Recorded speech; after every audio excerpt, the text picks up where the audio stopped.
안녕하세요. 알짜배기 정보드림입니다. 현재 동북아시아의 정세가 급변하고 있습니다. 동북아시아는 우리나라를 포함한 중국과 북한, 일본입니다. 한중일입니다. 세계 유일의 분단 국가인 한반도의 한국과 북한, 그리고 그 주변 초강대국인 중국과 일본에서 지금 어떤 역사적인 사건들이 벌어지고 있을까요? 코로나19의 발원지는 각종 썰들이 난무하지만 여러분도 잘 아시다시피 중국의 우한이 의심의 여지 없이 현재 세계 코로나19의 발원지입니다. 코로나19 팬데믹으로 2020년 8월 28일 오전 12시 기준 전 세계의 코로나19의 상황은 발생국 214개국, 확진자 2,439만 6,739명, 사망자 83만 6,546명, 격리해제 1,692만 3,186명으로 치명률은 3.43%로 굉장히 심각한 상태입니다. 우리나라는 확진자 18,706명, 사망자 313명, 격리해제 14,461명, 치명률 1.67%입니다. 최근 일별 확진자 수로는 8월 26일에 441명으로 400명을 훨씬 초과하여 굉장히 심각한 상태입니다. 특히 8.15 광복절, 광화문 집회 이후 확진자가 급격히 증가. 정부에서는 코로나19 방역 대책을 3단계로 격상을 숙고 중에 있습니다. 3단계는 아직까지 우리가 가보지 않은 영역으로 정부에서도 3단계 적용 시 폐쇄 영업장의 대상, 규모, 방법 등 어떠한 기준 설정이 확립되지 않은 상태입니다. 커피숍에서 테이크아웃 영업은 가능한지, 그러면 줄서기는 가능한지, 이러한 부분까지의 기준 설정이 아직은 불분명합니다. 국민들의 식료품 사재기에 대한 대비도, 또 사회 혼란 및 경기 침체도 염려스러운 부분입니다. 정말 코로나19로 세계 경제 대공황은 물론 향후 여태까지 겪어보지 못한 사회 격변이 예상됩니다. 세계 초관심 지역으로 대표적인 동북아시아에 크나큰 변화들이 일어나고 있습니다. 중국은 코로나19의 발원지입니다만 현재는 코로나 악몽에서 벗어나고 있으며 방역 성공으로 일상을 거의 정상화하고 있고 올해 성장 유일한 국가로 예상되어지고 있습니다. 정말 한마디로 짜증나는 상황입니다.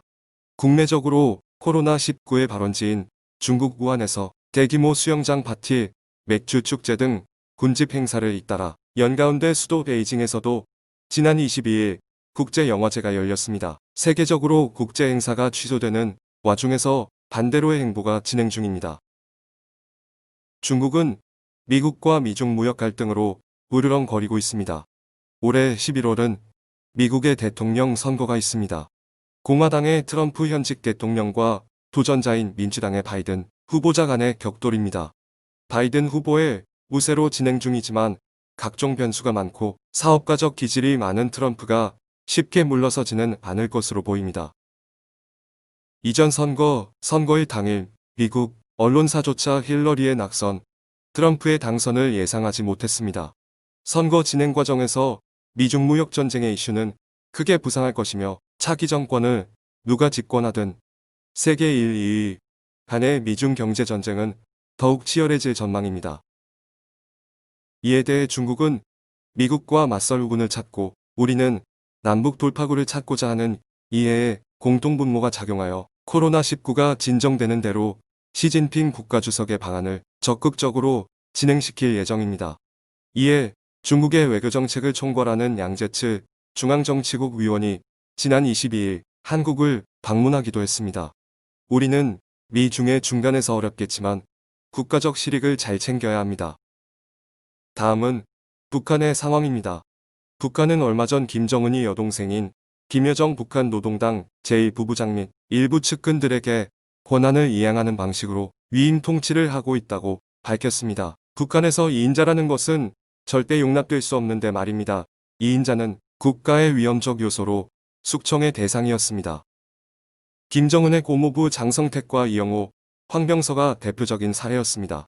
김정은 이전에는 1950년대 박헌영, 60년대 박금철, 70년대 김영주가 숙청의 대표적인 인물입니다.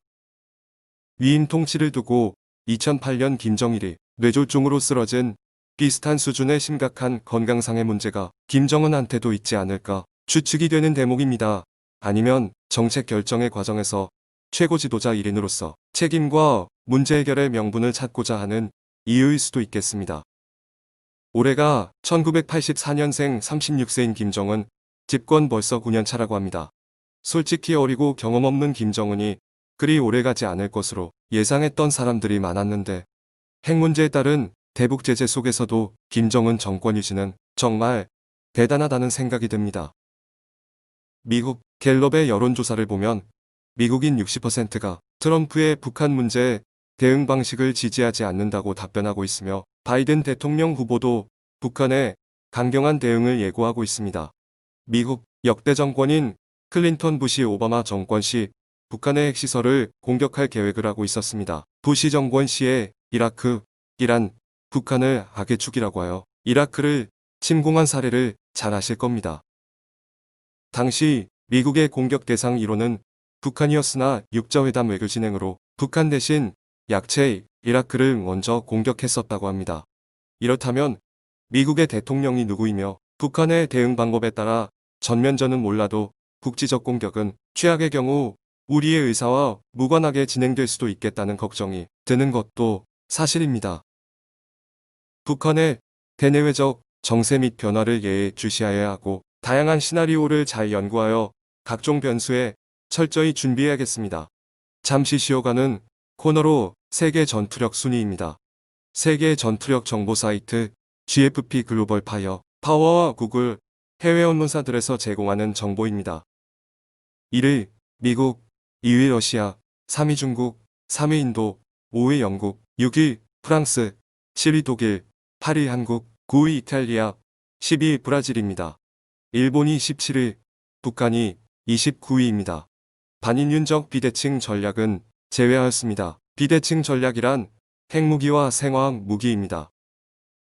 우리나라 전투력이 자랑스럽긴 한데 국방 예산이 너무 안타깝습니다. 우리나라 2020년 국방비는 50조 1527억 원, 세계 10위 규모. 2025년 국방 예산 70조 원, 육박 일본 능가 예상됩니다. 우리나라 2020년 국가 예산은 512조 2504억 원입니다. 서울시 예산은 39조 5282억입니다. 마지막으로 일본의 상황입니다.